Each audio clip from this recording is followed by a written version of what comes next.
হতাশ না হয়ে লেগে থাকুন। আপনি যখন একটা নতুন পেজ খুলবেন তখন আপনার ফলোয়ার্স কম থাকবে, আপনার ভিউজ কম হবে, এঙ্গেজমেন্ট কম হবে। এটা নিয়ে ভেঙে পড়ার কিছুই নেই। আপনি নিয়মিত ফেসবুকে সময় দেন, নিয়মিত একটা সময় করে রিলস ভিডিও আপলোড করেন। দেখেন দিনে 3 থেকে 4টা সময় মতো করে আপনি রিলস ভিডিও আপলোড দেন, পোস্ট করেন, আইডিতে পোস্ট করেন, বড় বড় আইডিতে যান, সেখানে কমেন্ট বক্সে যান, 2-1 জনের কমেন্টের উত্তর দেন।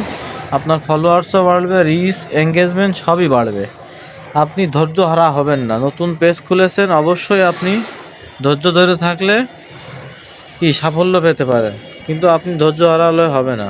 আপনাকে রিচ এবং এঙ্গেজমেন্ট পাইতে হলে আপনার ধৈর্য ধরতে হবে। নিয়ম মতো করে সকালে, দুপুরে, রাতে এবং সন্ধ্যায় 4টা করে রিলস ভিডিও আপলোড করবেন। এর মধ্যে যে কোনো সময় চেষ্টা করবেন একটা লং ভিডিও দেওয়ার, তাহলে আপনি সামনের দিকে আগাইতে পারবেন। এই জন্য বলবো, যারা নতুন শুরু করতে চাচ্ছেন তারা অবশ্যই এই কাজগুলো মেনে করেন। ইনশাআল্লাহ দেখবেন যে আপনি একটা সময় একটা জায়গায় পৌঁছাই গেছেন।